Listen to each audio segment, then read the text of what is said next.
So what do you guys want to do?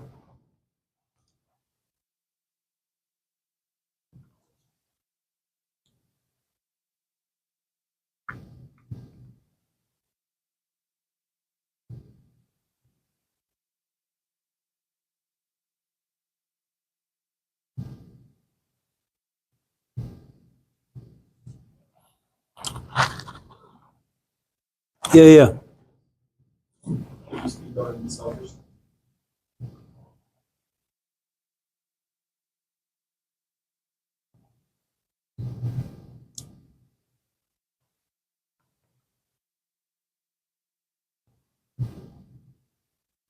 You're in a relationship, no?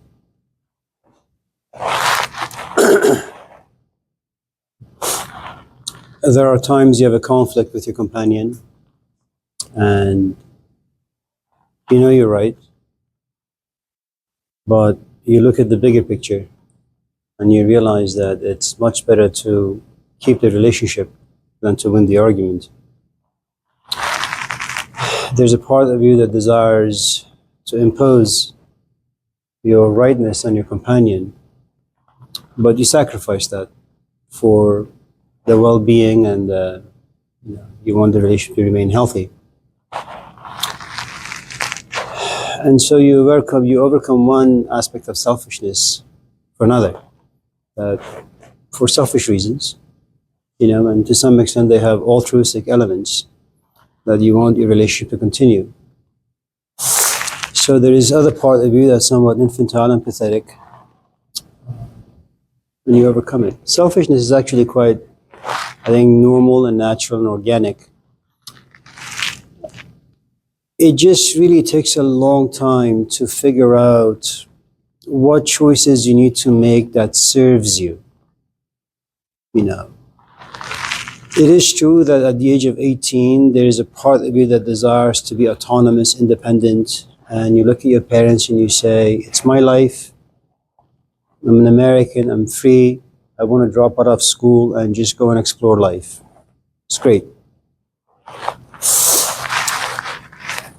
Then time passes and you realize that yes, you were selfish, yes, you did explore, yes, you did experiment, yes, you did gain some insights. That doesn't really mean anything. I mean, people are really gung-ho about like going out there and experiencing life. And then time passes, and then there is this other part of you, a bit more mature, a bit more insightful, a bit more reflective, that begins to punish the 18-year-old. It doesn't mean that you haven't gained anything from going out there and experiencing, but if you pay close attention, you realize this other part of you that has gained some maturity, kind of like the Messiah, comes down and says, you know what, I'm just going to baptize this other part of me with a good amount of fire. And so you punish it. And it comes in the form of regret, remorse, grief, loss. You kind of go back in time and you say to yourself, yeah, my mom was right about this particular boyfriend or girlfriend or staying in school. And so what happens is that because of, I suppose, certain maturity about you, you kind of come back to school and you're sitting next to someone. They happen to be as cute as the guy you went out with at the age of like 19. And this part of you says, well, you should ask for his number. But this other part of you says, you've been there, you've done that. It's best for you perhaps to stay in school and focus on your classes. And then you realize this other part of you that has become selfish actually serves you in the sense that 2 years from now, you'll graduate from school. Then comes this other aspect of you that says, you know what? I like to have a companion now. And there is this other part of you that tries and desires to protect, or maybe a different part of yourself comes up and you want to protect it and nourish it. And so you go out on dates. But because you still don't have the sort of clarity and maturity, you go out with people who have money, who talk, a good talk. And you take that person again home to your mom or to your dad, and they tell you they're no good for you, Just because they have a PhD or a master's or a bachelor's, because they drive a nice car, it doesn't really amount to anything. But you don't have the insight that your parents do. So that's why it's so difficult to submit and surrender. That's why it's always good to have a master, even though someone like Hegel or someone like Franz Fanon would not like it. It's good to have a master who's been there, who's done that, who can kind of protect this part of you that eventually is going to come up. And they say it's better for this part to come up now at the age of 20 than at the age of 55. Okay. And so you act on this part of you that assumes to know. And you always pursue things because they give you a good amount of pleasure. Time passes, things don't work out. So eventually you kind of mature because of that experience. You go out with another person only to realize they happen to just be a bad father or a bad mother. It takes really a long time to kind of come up with a self as the foundation of all these other selves that can be carried. If I was to give an example, I would say the following.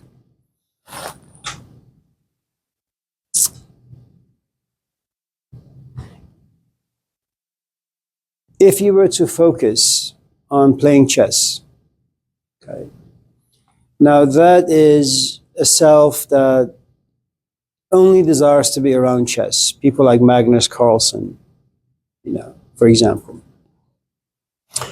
That particular, hello Kendra. That particular self doesn't want to get drunk, at least, maybe once a week.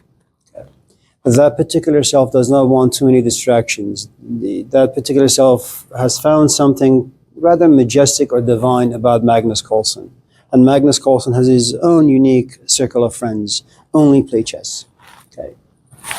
Now, in the course of only focusing on that particular self that has a specific kind of a desire, all these other desires kind of just pass by, and you won't be interested. As you become better in playing chess, what you realize is that you can actually go out there and have fun. You don't have to focus on chess. But you realize you always go back home. If you understand the prodigal son, what you realize is that you can always go out there. You can commit a lot of waste out there, but ultimately you go back to chess. The problem, I think, with us is that we're not really good at anything. So we pursue all sorts of things. It's kind of like the question that was asked, why can't someone change their position or change their house, that you asked? Because we're not really good at anything. We don't really understand the sort of sacrifices that are required, and sort of passion, and the sort of intensity that's required to just be focused on one single thing. And that one single thing becomes the foundation of who and what you are. Okay? And then other things can rest on it. If, for example, I was a devout Christian, I would only go out with someone who's a Christian. I would only go out with someone who doesn't drink, who doesn't smoke. I would only go out with someone who's good to their parents. And it doesn't mean that I want to be celibate. It doesn't mean I don't want children. I just want every part of my life to revolve around the self that desires to be a Christian.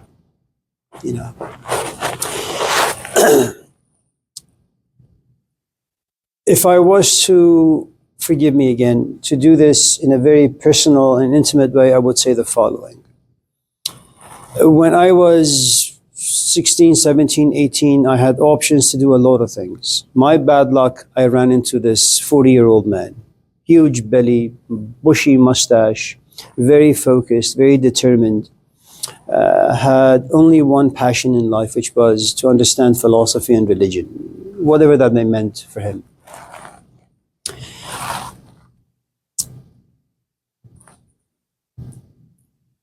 Despite being around him, I still did my own stuff.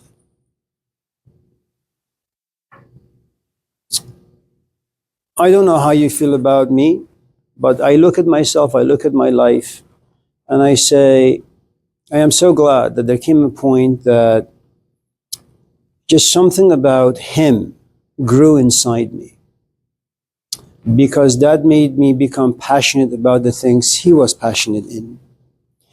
And that meant that I no longer really wanted to date. I no longer want to hang out with my friends. I no longer really desire to listen to the sort of music I used to listen to. I had the passion to drive to San Jose twice a week, which is about almost 10 hours, going there, taking the lesson, driving back. Then focus on philosophy and religion and reading books. And I didn't really care if I ever got a job, because I knew that I could wash cars for the rest of my life and I would be fine with that. And then all the companions I ever chose in my life, they had to revolve around the sort of ideas that I was interested in. I got married late in life, but by the time I got to a stage where I actually got married, I'm Persian, so there were lots of people in my life who said, we're going to introduce you to person A and B and then C. And through my interaction with my own teacher, I had realized early on that everything that I need to do, it needs to be a test for myself and the people who walk into my life. So when I would go back home and they would introduce me to people, or when I came here and the same thing would happen, I would always throw out something just to see how someone reacts. If I didn't like the reaction, and that like and dislike really was founded on all the things that I had read, all the conversations I had had with Hussein, my passion to some extent being similar to his. And so from the age maybe 20 onwards, okay, the only thing I cared for was a self that desired philosophy, religion, thinking, and to some extent a clean life, for me, whatever that meant. Okay. And now I'm 62. Do I have regrets? Yeah. Could I have done things a little differently? Sure. But when I look at the very foundation of my life, I like it. If on the other hand, I had not ran into Hussein and, very much like the way I rebelled against my parents, I'm just going to study music, I'm just going to drop out of school and take shelter at Yosemite somewhere. I'm not quite sure. I'm sure that I would gain a lot of experience, but I would be 62 and I would have nothing. I'm not a monk. I'm just a regular chap with some crummy ideas, have some crummy books, some useless degrees. I don't know if I would have enjoyed my life very much, because physical life, demands things, and you need power to survive. So, given that you're young in a culture such as this, with an independence you don't really understand, and the freedom you don't really understand, both of which you don't really respect. And I say that because you don't know how dangerous they are and how negatively they could impact your life. Okay. My recommendation is don't trust yourself in any shape or form. Okay. It takes a long time to really get some wisdom from your own life experiences, and your life is about maybe 20, 22 years old, and that's nothing. Forget the first 10 years, you're just a kid. The next is just pleasure-driven, okay, immediate gratification. And right now your life is way too busy for you to sit somewhere and observe all the things you've gone through, process them, understand them. And that takes a lot of digestion, Just take classes. Hang out with older people, not people your age, not even people 10 years older than you are, okay? People who are accomplished, whether it's a carpentry class, whether it's a geography class, whether it's a priest, it doesn't really matter. And this is not something you can think about or rationalize, you're governed by your intuition. If your intuition is telling you to do something, like you have a history teacher and for some strange reason, he or she is really, really, really good, just take the classes over and over, the instructor. And if that relationship becomes a bit more solid, I assure you, by the time you're 25, 26, you will say to your parents or to yourself or to your companion, I'm just going to do history. And then you will end up at a 4-year school just doing history. And then you will end up at a different 4-year school doing a master's in history. And before you know it, you're 35 and you have a PhD in history. It means that for the past like 10 years, you've devoted your life to history. Now, it doesn't mean you're not going to smoke or drink or have sex. You're going to do all sorts of things, but the foundation of your life is focused on history. Okay. And then you'll get a job. And then you'll find a companion who is interested in history. And you guys will talk, only to realize, well, you just want to be left alone after a while. Okay. And so I guess the point I'm trying to make is, since none of us in this class, myself included, don't really have the maturity to make the right decisions, because it's tough. I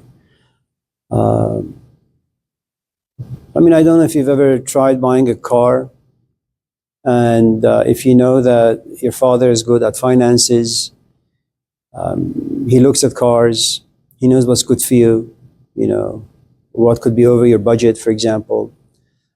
Before you actually walk into a dealership, you say, Dad, I've saved some money. Can you just walk with me to the dealership? Let me see, what do you think about this and that car? And then your father will sit you down and say, listen, you have a job, you make about $2,000 a month, okay? Your rent is about $1,200, food is about $600. You want to have fun here and there, that's about $200-$300. You're left with about $200-$400, okay? The monthly payment for the car plus insurance, and given the fact that it's maybe your first car, insurance is going to be very, very expensive for young folks. So altogether, you're going to pay about $600. Now, without the presence of your father, no doubt you would have just gone into this dealership, you would have gotten this car, only to realize you have to struggle, you have to drop out of school and get a second job just to pay for your crummy life. But with the wisdom and the insight and the expertise of your father, because he's lived in life, he says, you know what? This is a bad choice. If you want to buy a car that's a bit less expensive, I'll pitch in $200 a month.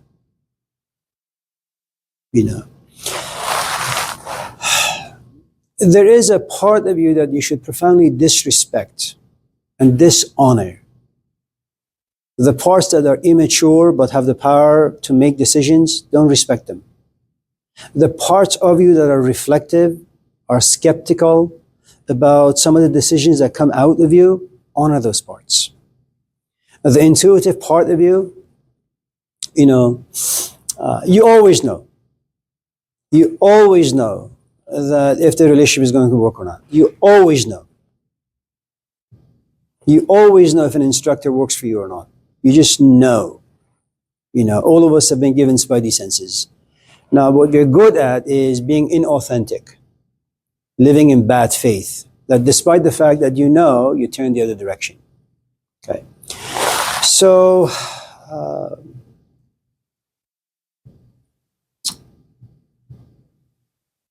if, for example, you've come from a background where your parents have divorced at a very, very young age, formative years, you have a profoundly powerful self inside you.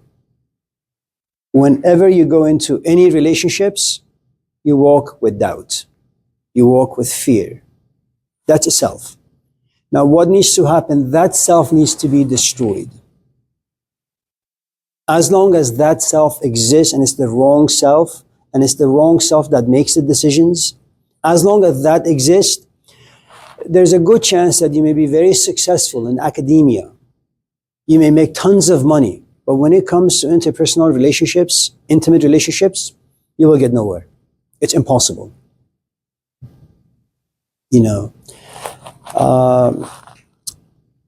C.S. Lewis was an interesting man. I don't know much about his life except that he lived in his head, and so he met someone and he fell in love as much as he possibly could, and she was fully devoted to him. She was diagnosed, I think, with cancer, but there came a point where she looks at him and says, you hide yourself by hiding behind ideas. And I don't want to live with a man who just talks endlessly about nonsense. And so she left him. And to some extent he went to depression. They got married. She died. And of course, he had some conversion experiences, and that was it. Um, so, yeah. Let someone else create the self for you. You can't do it on your own.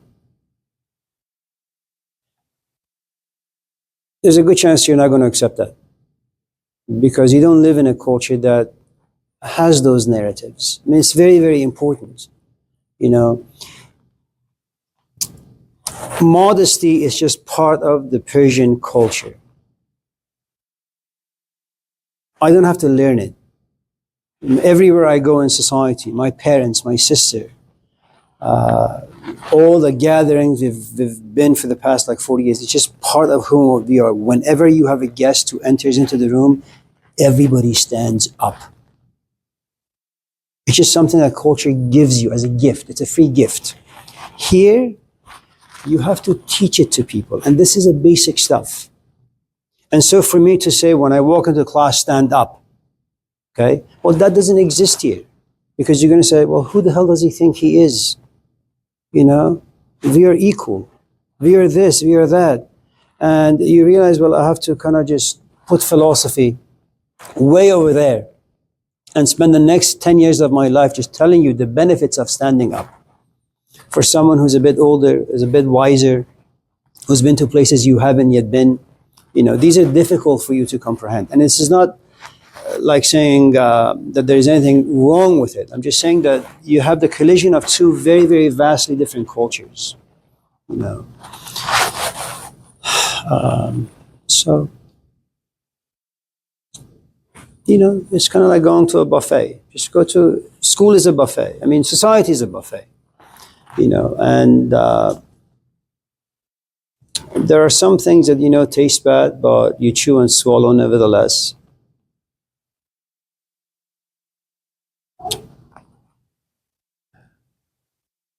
The only thing you need to be aware of is that should you find someone who can actually give birth to a self inside you, you're going to resist because again, it goes against everything you believe in and everything you feel. And so you have to kind of be able to crush those feelings and thoughts, which takes a long time. You know, I know you don't have children, but one of the things that happens to parents is that you just scream at your kids because they don't want to do things that have no fun in them. I mean, doing math is not fun. Going to a gathering that you don't like is not fun. Listening to traditional music is not fun, you know.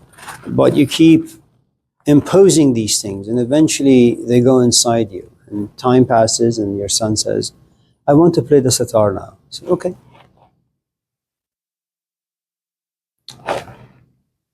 If you can't find people, comb through the books. You know, if books don't help, do YouTube. If YouTube doesn't help, watch movies. You know, just find something that inspires you the right way. So, good luck.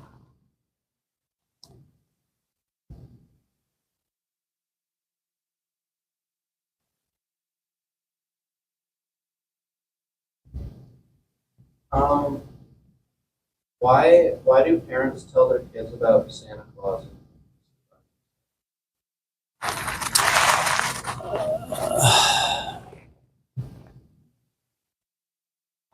I don't know if parents do or just society at large creates those stories.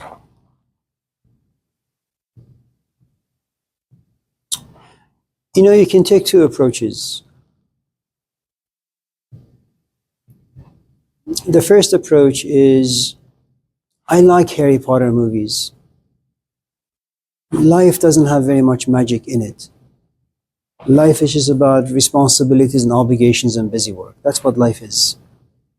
That's why all of us are so fond of falling in love and pursuing pleasure, because there is something magical about pleasure. It creates this world of fantasy. It's beautiful. I mean, the idea of me after class driving to La Farine and getting myself a nice cup of coffee, there is something about the coffee. It's like Harry Potter. You know, now for children, you don't have to really do much to create magic for them. They're new, Everything is magical for them. The soccer ball, the swimming pool, the trees, it doesn't really matter, and it's just an added bonus that you have Santa Claus, we have Amunuruz, that there are these magical figures once in a while come down with these gifts, Then, of course, later on, when you come to realize that, you've gotten a little older, Santa Claus doesn't really exist, tooth fairies don't really exist, your parents take you to church and you believe in God. That's another magical realm. Could you use these narratives to pacify yourself and make your sufferings dim a little? Absolutely. Do some people have the capacity to live in reality, be grounded, have no need for magic because they are the creation of their own magic? Kind of like something that, existentialists talk about, wrongly, I should add. Yeah. Someone like Friedrich Nietzsche doesn't need to go to church. All he needs to do is just sit, grab his pen, some blank sheets of paper, and write. That's his God. That's his church. He sits and worships its insights, the way the insights are expressed on paper. Someone like Jesus, he doesn't need to worship God, most often at least, because he knows that he is creative enough to generate stories. He's creative enough to kind of look at people and tell them what they need according to where they are in life,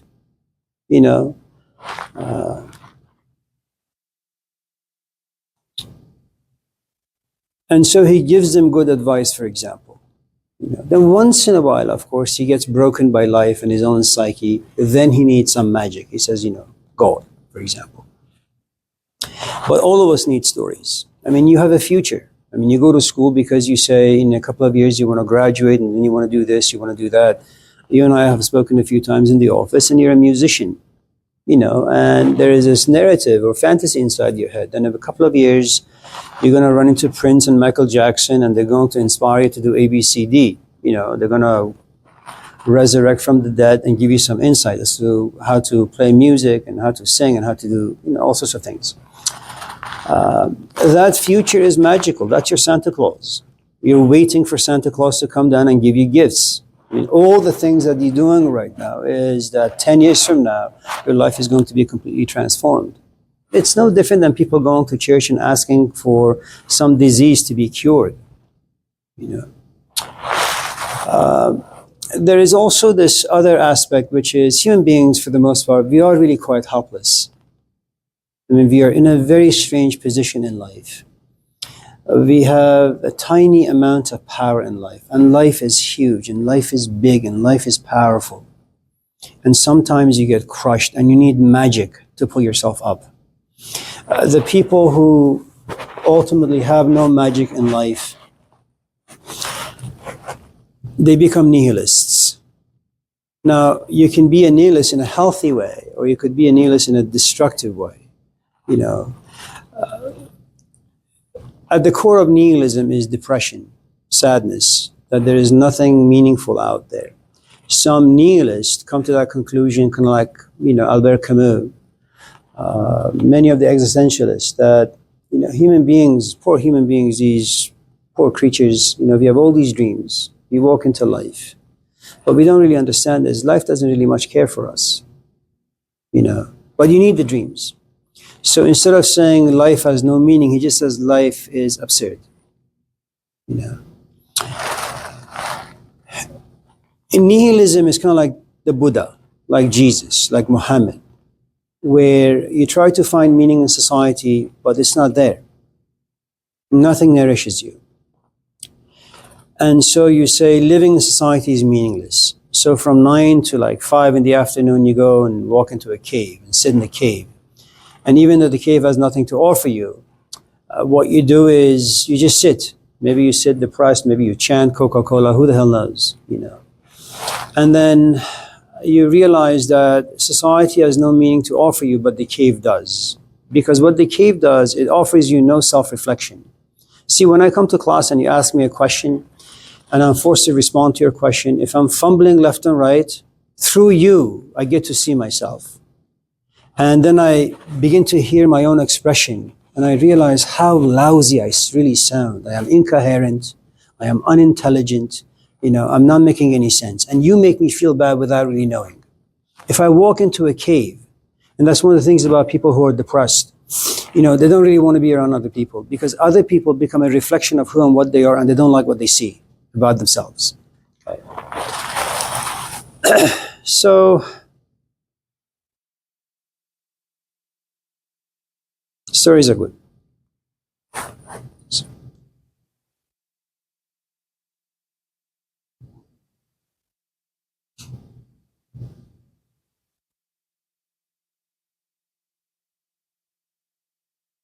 read The Alchemist.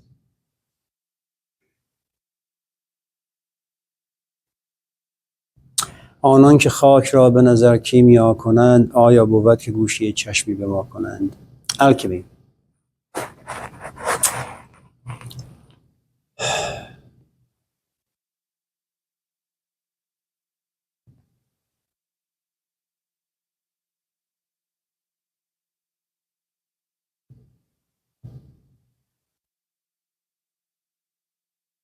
You know what happens when you like someone? You walk around town every day and you just see pieces of meat walking back and forth. They disgust you. Because of them, you're disgusted by yourself.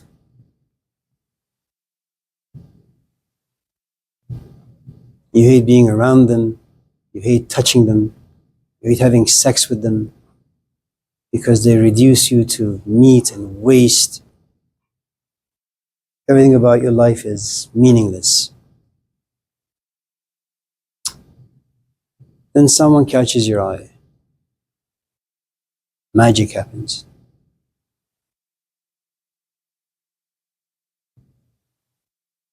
And something happens to you. It's like you're 5% meat and 95% inspiration. And it's frightening. And then after spending some time, with this person, you realize that they have this huge chunk of you inside them. It's like you lose yourself. And then you create all these magical stories about how it would be if you were to be around them, with them.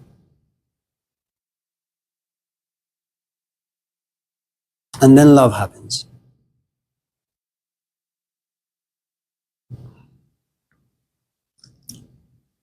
Something about you has changed. It's like this particular experience changes you from a piece of meat to a bucket of inspiration and passion. And then, God forbid, the two of you have sex. It's not just two pieces of meat or grinding against one another. It's like your body and your emotions and your soul.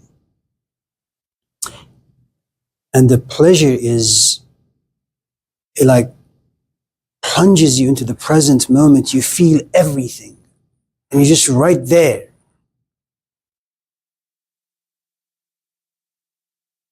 And then, of course, after a few weeks, it goes away.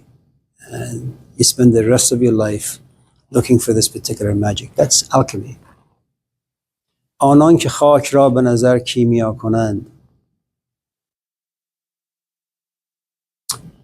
Imagine you and I are in a relationship. Okay.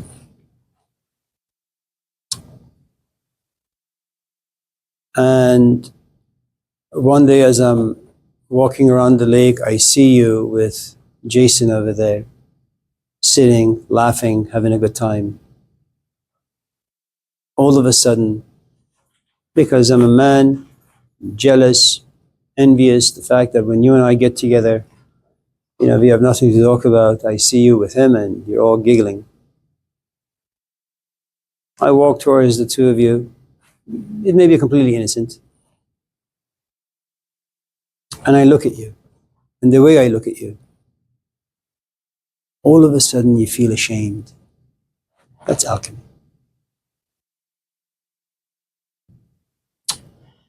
You could run into a Jesus Christ or a Socrates.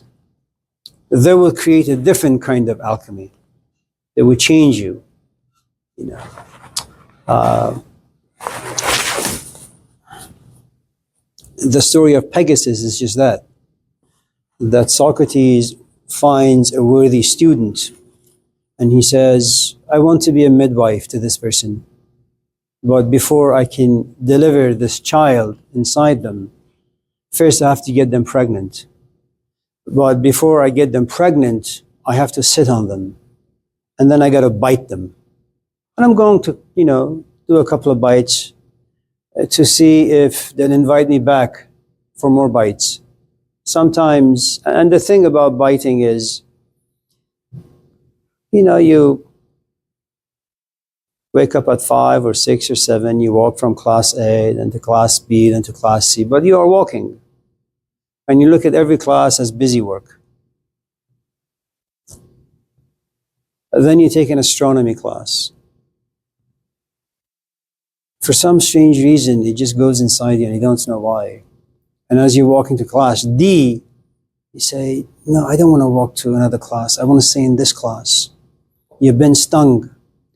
And in as much as you fear failing your geography class or philosophy class because you have found this new love in astronomy, you say, well, should I just go to other classes or should I just stay in this class and just look at this instructor?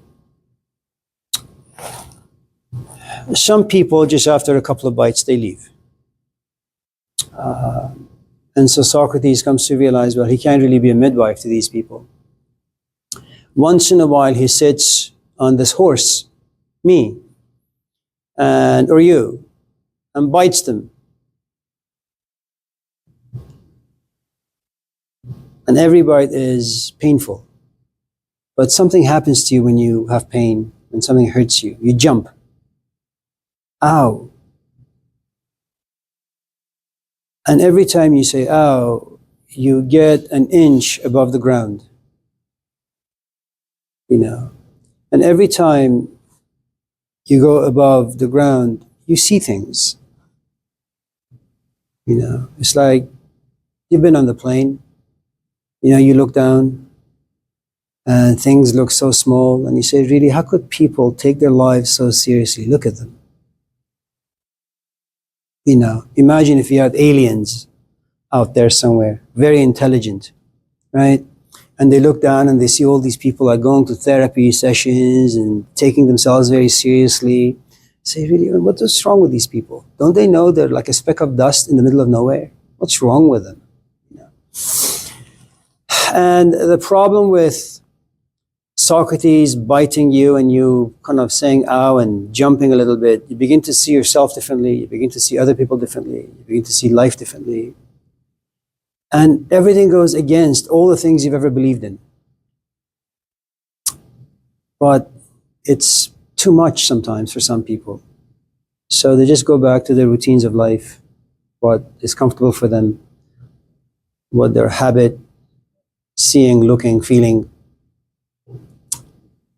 Some people say, no, I want more of it. So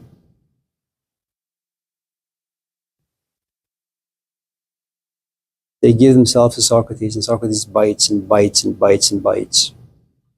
And there comes a point where this horse, all of a sudden, feels as if there are two things on his side, two wings. And the higher the horse jumps, the more air gets under the wings. And so remains above ground for a longer period of time. And the more you see, the less you like. There's a reason why we walk away from relationships. You see too much. And most often what you see, you don't like. Sometimes you see things in another, sometimes you see things about yourself. But living with pain is difficult. So At a certain point, Socrates is no longer needed. You enjoy flying. So I'm just not going to walk around Oakland anymore. I'm just going to like fly. You know, like Harry Potter and the broom. What's it called? Nimbus? 75? 2000?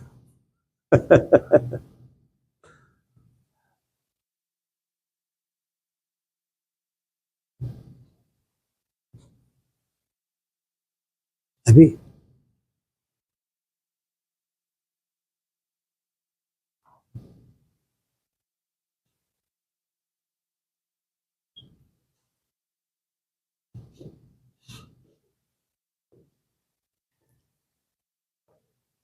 Yeah, yeah. The alchemist, it has a lot to do with destiny, of the making, creating your own destiny. Like No. listening to the universe. Think of the universe. No. No.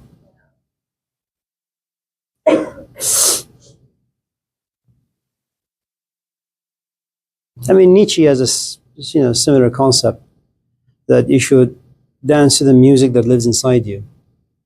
You know, it's easy for stupid people to say stupid things, or for people who bury themselves in writing and reading.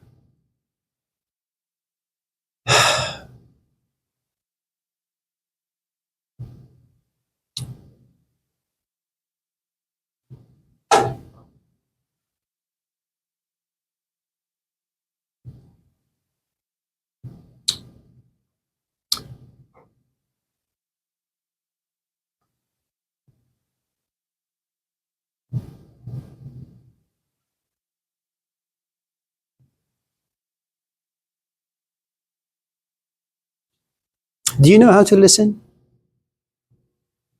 Really? You can go beyond the noise. You can go beyond your biases and prejudices.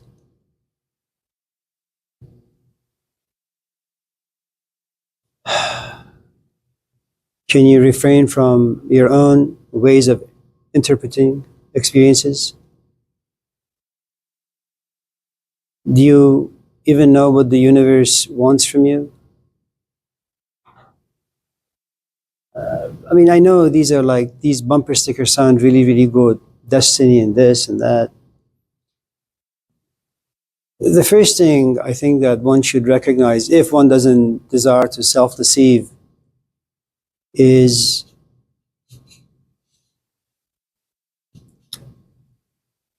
you are your parents' creation.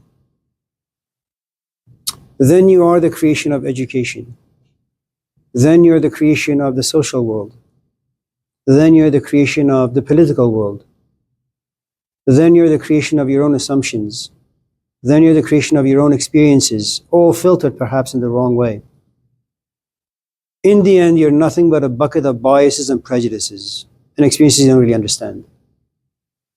Now, there are going to be moments when you don't like what you see.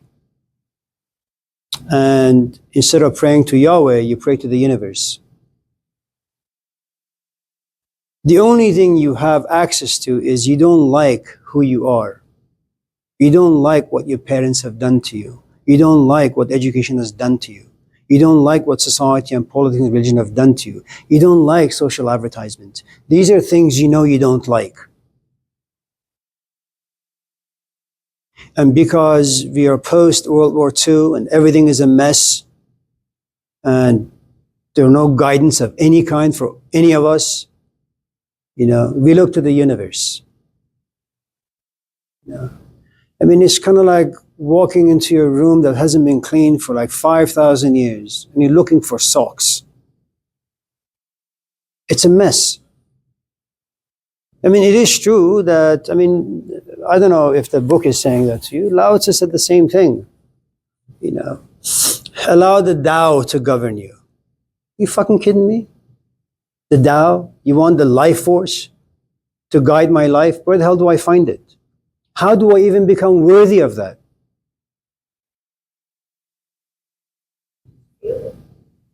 Well, I've felt before. I've been in love. I've always been straight, always. taken to the wrong direction.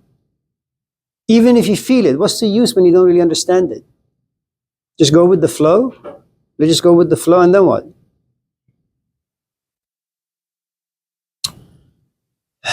I'm not saying that once in a while going with the flow is bad. I think anything that doesn't help you in really understanding things, it's dangerous. And there'll come a day you'll just regret it. Just go with the flow. Just, you like someone, just go with the flow. Just stay with them and just see what the outcome is. You and I have been there before. And that's what Krishnamurti argues. We don't have the ability to learn from our own experiences. To be choicelessly aware. Remove the choices. Because choice requires effort. Effort means friction. Effort means prejudice, bias, the authority of the past experiences. Be choiceless. Just look at something. But make sure your mind isn't there. Just look at it. I'm not Krishnamurti. I'm not the author of that book. I'm not Friedrich Nietzsche. I don't know what the universe wants from me. Universe doesn't give a shit. Look at Israel and Gaza. Look at Pakistan and India. Look at World Wars I and II. What the hell does the universe want? Okay, so you create the UN. It's powerless. Can't do much of anything.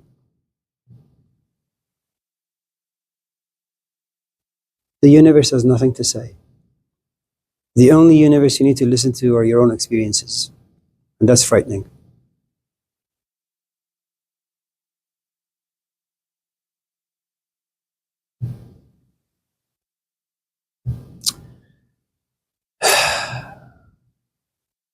Yesterday, my aunt came to our house with a bucket of Persian ice cream. And my kids, they want to have some. Okay. So I make them like this ice cream sandwich. There is something about me that says, Amir, make one for yourself. Man, it was like my soul, that God gave me this revelation,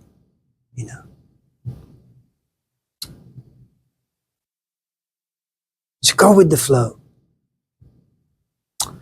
Then I realized that, it was going with the flow that led me to the hospital. It was going to the flow that forced me to have a triple bypass. You and I have gone with the flow plenty of times. We know how things end up. But I know going with the flow creates these wonderful fantasies. They just don't end up well. But you could disagree.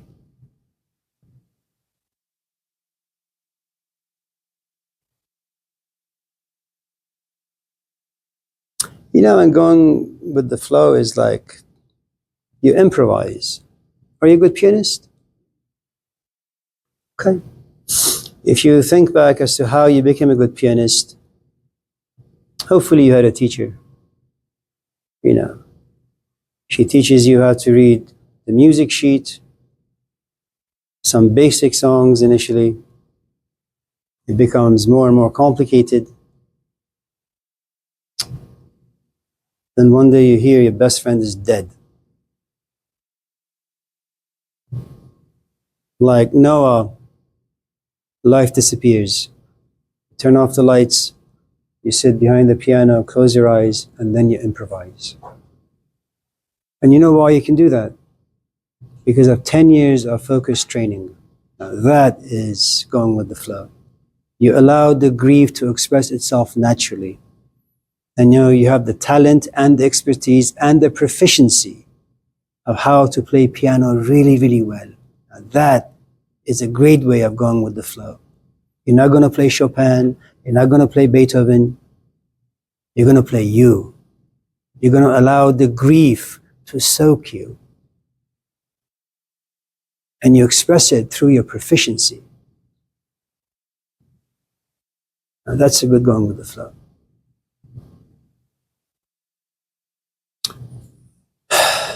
Friedrich Nietzsche and people like that create lots of shadows on the wall. They're very interesting, tempting, inspiring, but they're just shadows. They mean nothing.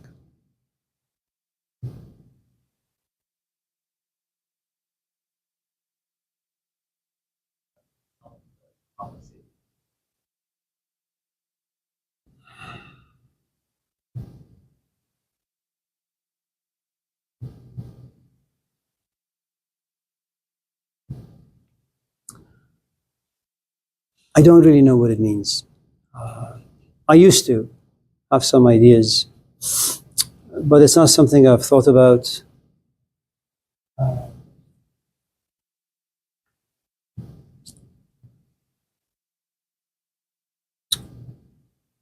So, prophet, it's a Greek word, and it means someone who speaks for something higher, like God. Okay. Then you have a self. And I think what is interesting about any question, if you just pay attention to the language of the question, self-fulfilling prophecy. So first ask yourself, how does a self come about? Okay. Now, let's say that your parents divorced at the age of 5. That's a huge self that lives inside you. Okay. Now, depending on how your parents took care of you while they were divorcing and how much of a ping pong ball you were, one day here, one day there, emotions always fluctuating, no stability whatsoever, that's a self that leaks into virtually all aspects of life. Fulfill means that this particular self says relationships are not stable. Relationships can't be trusted. Human beings are evil. Human beings are bad. So this particular self enters all relationships in a very detached way. It doesn't mean you won't fall in love. And it doesn't mean that you won't be intimate. But all the ways that you will be in this relationship is one of detachment. You know, you give 60%, maybe 70%, maybe 80%, but 20% is yours. That's your back door, just in case you need to get out. And it doesn't mean you're going to get out cleanly. There's always going to be hurt feelings, okay? Prophecy means someone who predicts the future. That's what prophets do, you know. They tell you a little bit about your past. They tell you where you are right now, and they tell you, well, this is where it's going to end up. You know. So the more mature the self is, the more mature the self is. Okay. If, for example, you have always loved your parents and you have always desired to find a companion very much like your father, because you sit back, you observe as you gain some maturity, you know, how responsible he is, how kind he is. Sometimes he makes mistakes and he apologizes afterwards. That becomes your hero, okay? And then you say to yourself, if ever I get to be 30, 40, 50, if I ever desire to be in a relationship, I want someone like my father, okay? And so it doesn't mean that you're not going to go out with ridiculous people. You are, okay? But what this prophet inside you, what this self inside you ultimately demands so it can be fulfilled is, I want someone in the shade and color of my father. Okay. So the more evolved the self is, the more it can bring the fantasies to real life. You know. Prophets do a lot of projections. Projections in the sense that how they feel, what they think, their own experiences, they always project them outwards. We all do it. We all do it. The only thing with people like Malcolm or Gandhi or Socrates is that there is a self about them that has gained a good amount of maturity. There's a good amount of wisdom and insight and experience that have been processed and understood properly. And so that is what they kind of project outwardly, you know. That's the best I could do, you know. And I think reading Krishnamurti would benefit you. I mean, benefit all of us, really. because it kind of gets rid of all these fantasies that we have, self-fulfilling prophecy, Santa Claus-like things, listening to the universe, all those things. He says, listen, you are nothing but your thought. That is all that you are. Pay attention to the way you think. It's something that we have in the Sufi tradition, hush dar dam. Hush means being aware. Dam has different meanings. It can be in the moment, this moment right now. Could be the breath. They all have significance.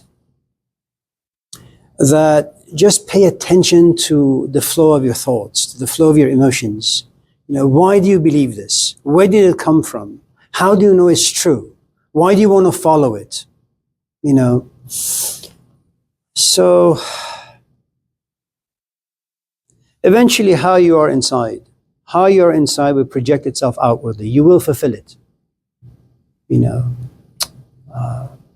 If you keep saying to yourself that your marriage is no good and it's not going to last, well, it's not going to last.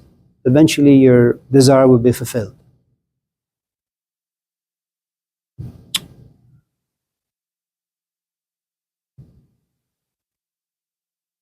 I think, and I may be completely wrong. Hero? Capacity? I don't think anyone knows. I think no one knows how far they can go until they are in the game. I like to get married. I think I have the capacity to get married. And I like to have children. I can even write books about it. I can even read books about it. I can even have conversations with my friends. But then I get in it. And I realize I don't really have the ability to compromise. And, when you live on your own for about 50, 60 years, it's difficult to be for other people. It's difficult to say yes to my wife. It's difficult to say yes to my husband or to my kids because I have lived selfishly. Everything has revolved around me, So no one really knows how far they can go in anything. We all consider ourselves to be open-minded. Then we get into conversations. Then if you have any honesty, say, well, I'm not really as open. I'm not talking about being inclusive or diversity. Forget those things,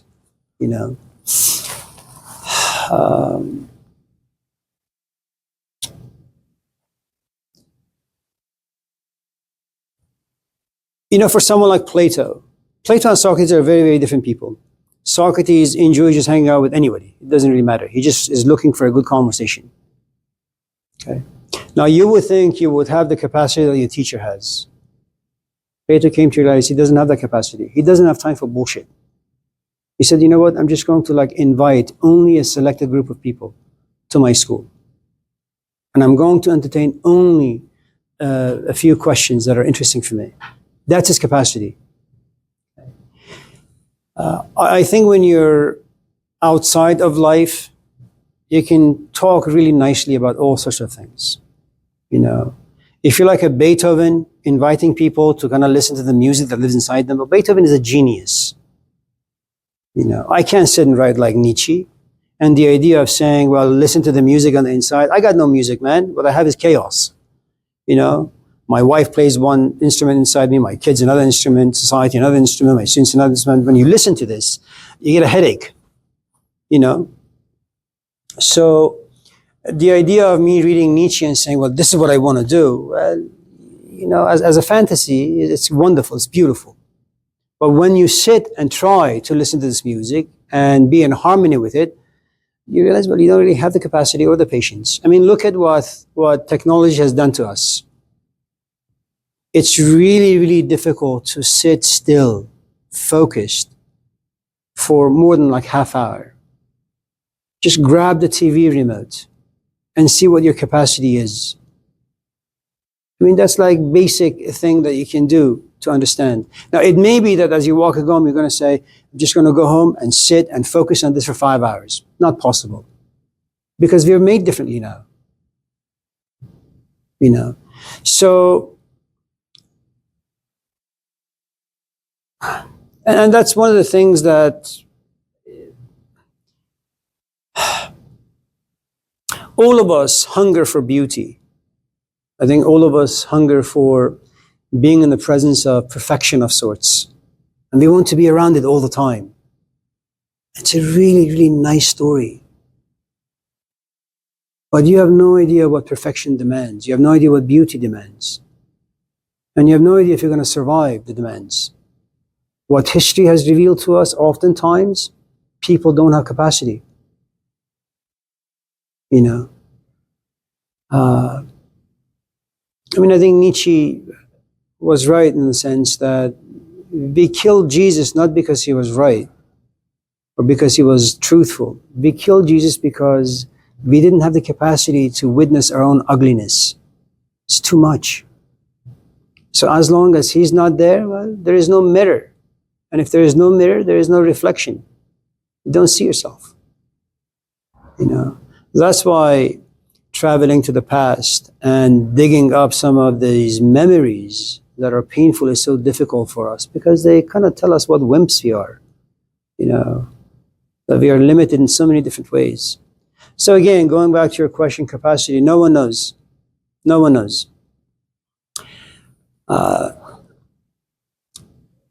There's a nice story about these two folks around the 12th, 13th century. One's name is Shams, the other's name is Rumi.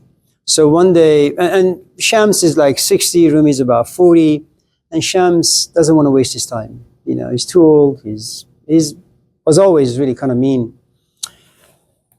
But just to see whether or not his time and life is worthy of Rumi, he looks at Rumi and says, and this is like a Muslim country, Iran, says, you know, go over there and grab me like some wine. But you can't like hide it in a cloak. You have to put it on top of your head.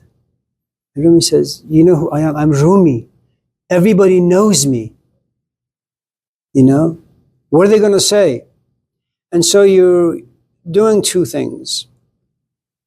Does Rumi have the capacity to make himself kind of like dirt or dust, that other people's ideas about you, opinions about you, don't really matter? Do you have the capacity to overcome the opinion of other people about you? گفتی ز خاک بیشترن اهل عشق از خاک کمترین. Okay. The second is, when people actually look at you, do you have the capacity to survive it? He hasn't even left yet. But he has to kind of figure out exactly how he's going to feel about all of this. Not tested just yet.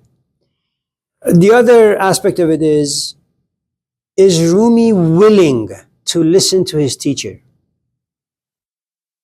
I mean, these are all tests. And the thing you need to understand, teachers never do anything casually. Always looking for clues. Okay? And so the first is Rumi says, yes, I'll go. He goes.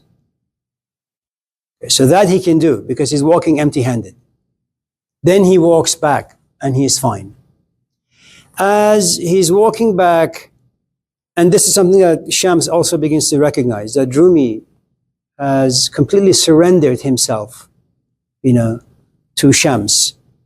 Rumi says, my ideas don't really matter, my life doesn't really matter, my experiences don't really matter. I just don't matter. The only thing that matters is following the dictums of the teachings or the things that Shams is telling me to do. So on the way back, people begin to approach Rumi and they say, what are you doing? You know, we're Muslim, we don't drink. I know you got the wine from the Jewish part of town, but you can't drink. And they all pick up stones to stone him. And all of a sudden Shams appears. And Shams says, there is no wine in this jug. It's vinegar. You know. Now, whether or not the story is true, I don't really know. I wasn't there to see it. But what the story reveals is that, or compare that to the story of disciples and Jesus in the Gospel of Mark. You know, they're on this boat, the waters are rough, but before it actually gets to that section, Jesus has done all these magical tricks. You know, the disciples tell him, you're son of God, you're this, you're that. And so on the boat, everybody gets scared because they think the boat is going to like turn over and they're going to die. And Jesus kind of calms the winds and the storm and looks at them and says, "You people of little faith." You know. So if you're untested, you're going to assume all sorts of things about you. Kind of like the idea of like the universe is going to talk to you. Okay. But you have no idea what the universe is going to demand. You just like to listen to what the universe is saying. Should the universe demand something, you know, there is a 99.9% chance you won't be able to do it. The universe is huge. Imagine your father or imagine your mother. And imagine that mother to be 70. I mean, that's a lot of experience. That's like a universe of experience. And your mother sees you doing something wrong. What is this universe your mom is going to say to you? What are you, stupid? Dump him. Go back to school. Do A, B, C, D. What are you going to do? Just say yes? Of course not.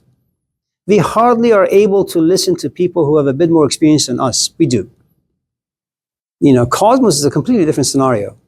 Cosmos is like becoming a Jesus Christ, becoming a Lao Tzu. You know, Wu Wei Wu, one of the main principles of Taoist teachings. You know, allow the universe to guide you. No thinking. You know, it's kind of like the movie The Matrix. You know, don't think that you are, just do it.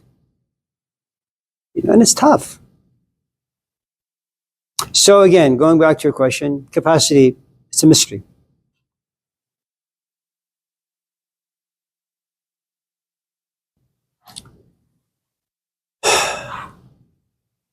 I have to go to a meeting after class.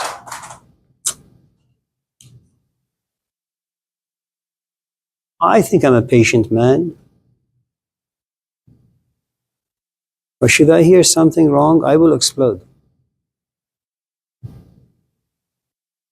You know, I don't have any fantasies about myself. I can be patient for 5 minutes. So I'm not going to like look at myself as like Jesus Christ or Job, being endlessly patient when people are shitting all over me. And it takes a long time to realize, you know, how much nonsense you can take and then rise up. You know, all of us walk into life having all these ridiculous fantasies about how great we are and how infinite our capacity is. And, you know, life teaches you some really, really harsh lessons. You're not as intelligent. You're not as smart. You're not as attractive as you think yourself to be. You know, there are people who don't give a shit about your body and how you look. You know, so